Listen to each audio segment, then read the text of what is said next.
Hey everyone, welcome back to the channel, and today we have the highly anticipated Z Fold7 to unbox today, and I did get it in that stunning blue shadow color, so I'm excited to see what it looks like. And of course, I did purchase this with my own money, so you're getting my real, unfiltered first look, so let's dive in.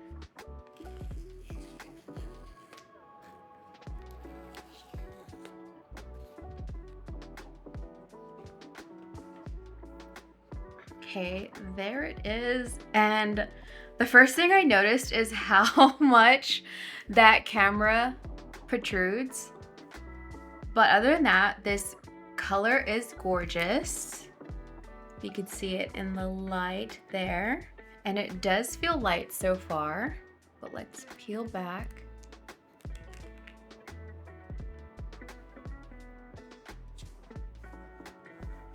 First close.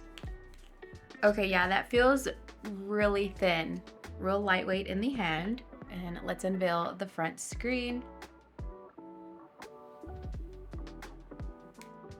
Okay, so first impression, just like everyone is saying online, it now feels like a real regular sized phone. So that's nice. I do have the Z Fold6 here as well.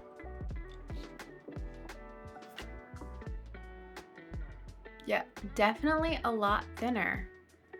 So the screen on the Z Fold7 is a 6.5 inch display versus I think it's a 6.3 on the Z Fold6. We'll get this turned on and we'll take a deeper look, but let's see what else is in the box, which isn't much. Samsung's still doing the minimum, but we have our SIM ejector tool, quick start guide, and the standard USB-C to USB-C cable. But of course, this wouldn't be an unboxing if I didn't show you what else was in the box. So let's turn this on. Hopefully we have a little juice. There we go.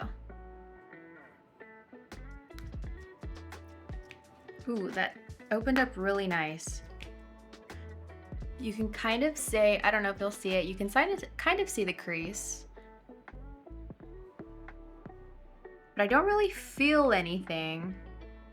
Feels very minimal. I mean, over time, you know, that could change. So we'll have that getting set up, but it definitely feels a lot thinner and just a smaller, I would say like smaller profile, but at the same time, it's bigger than the Z Fold6. So I'm excited to actually have a bigger front display, because I'll be honest, I really enjoyed the Z Fold6, but it was really hard for me to use this continuously as like a daily device just because the front screen was just so narrow for me. I found it very uncomfortable, like if I were just texting and things like that. I didn't want to have to open up the inside screen to text back. For me, myself, I'm really excited for the wider display. I think a lot of people were asking for that on the Z Fold7. Excited to see if this one can be a true daily driver for me, because the Fold6, it just wasn't. It was a nice like second device, but like, let's be real, for $2,000, I'm not recommending anyone to purchase it as a second device, because we barely just want to purchase it as our primary device if we're honest. This is definitely a luxury piece, and I think with this Z Fold7, Samsung, just like the Edge, is kind of making a statement. Now, I mean, I know there are other folds are on the market that are like, you know, just as thin and things like that, but since I'm in the US, this is what I have, as well as the Pixel, but I haven't really done a deep dive into that one. All right, so let's take a look at that front display. So with the 6.5 inch display, we have more of a standard aspect ratio, but yeah, you can really see the difference. I'm really excited about it, but let's take a look at the inside, which is the star of the show. Boom. 8-inch main screen is gonna be an absolute beast for productivity. I think the Z Fold7 is gonna be a lot better for daily use that integrates with productivity. Because I've been using the S25 Ultra recently. I just switched back to it from the Edge. And I was really enjoying the Edge for like the form factor and how thin it is.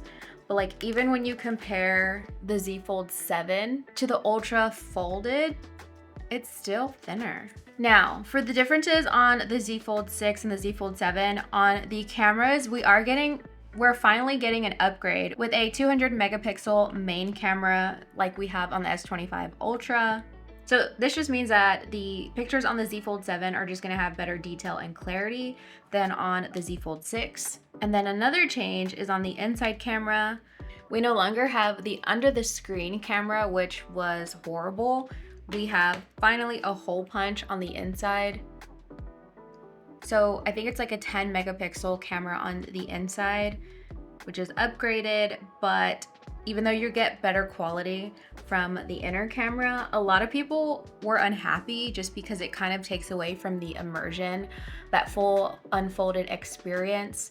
Right now, I'm pretty indifferent on this change.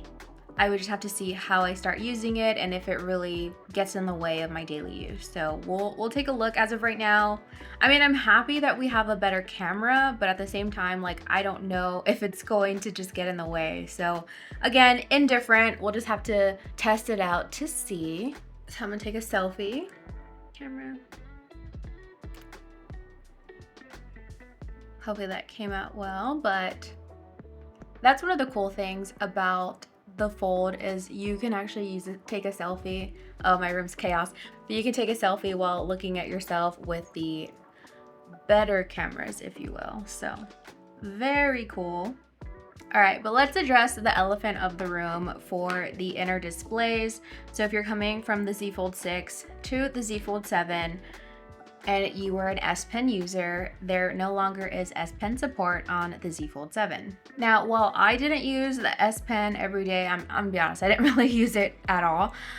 Just every now and then. Like, I always like having the opportunity to be able to use it, just know that it's there in the event that I needed it. But now that it's gone, I probably won't miss it too much, but yeah, I didn't even use it, so it's probably not gonna affect me. But it is just kind of one of those things.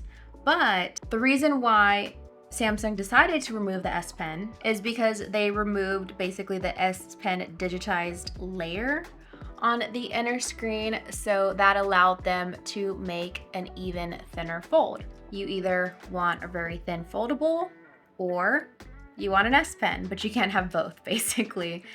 And I think if I had to choose, yeah, I'd have to go with the thinner phone. For this Z Fold 7, I did pre-order, so I got the 512 with your free upgrade. So with the 512, it comes with 12 gigs of RAM. However, if you do get the 1 terabyte option, then you're bumped up to 16 gigs of RAM for more productivity and everything like that. Now, we still get the same 4400 milliamp hour battery, but you are getting the Snapdragon 8 Elite for Galaxy, so that's been a pretty efficient processor. So hopefully we are getting better battery life on this. I know people have already gotten their like review units and people are saying that it is definitely better battery life on the Z Fold 7. So I'm excited to try that for myself. So we'll just have to see. But yeah, let's talk about the big question, the price. The Z Fold 7 starts at $19.99 USD, which is not a surprise. That's kind of been in line with what it's been like within the past couple years, although I think there is a $100 increase this year. So this is not a casual purchase. This is an expensive phone. Like I think I said earlier, like it's a luxury phone. Like it is not your everyday phone for sure. It's definitely an experience. So if you already have a Z Fold 6, is it worth an upgrade to the Z Fold 7? Well, I mean, for me, I'm a content creator, so I'm buying the latest devices all the time to kind of review them, unbox them with you all. And Samsung is known for having really great trade-in deals. So I am trading in my Z Fold 6 for about $1,000 USD to get the Z Fold 7. Now, even with the $1,000 trade-in, it is still expensive, right? You can basically pay a little bit more and just buy an S25 Ultra outright. And even then it's been on sale. So you could probably get just the S25 Ultra for the price that I'm buying this with a trade-in. But the wider display for me seems like a win. So again, I'm really excited to try that out. I think if I weren't a creator and I just bought the Z Fold 6 and I was using it, like I bought this phone, I was dedicated to this phone. This was the only phone that I had, so I was forced to stay with it until my next upgrade. I personally assuming I had the money to trade in and buy it, would go with the Z Fold7 just for that bigger display. But I know some people are kind of disappointed that the screen is bigger because they liked the one-handed usability with the Z Fold 6. I get that. This is definitely one-handed usable. So I get that aspect too, but for me, I would go for the bigger display for sure. So combine the bigger display with the thinner design and improved main camera and the overall refinements. I think this is the biggest upgrade for the Z Fold line that Samsung has come out with so far. But yeah, those are my initial thoughts on the Z Fold 7. I'll be putting this phone through the paces for the next couple weeks. I am going to transfer my primary SIM to this device and use it to see how it integrates with my life and see if it becomes my go-to daily driver. But what are your thoughts on the Z Fold 7? Does the wider outer display make it more appealing to you, or are you disappointed in that? And are you considering upgrading despite that crazy price tag? Let me know in the comments below. But if you enjoyed this video, please give it a thumbs up and subscribe for more tech related content. But thanks for watching, and I'll see you in the next one. Bye.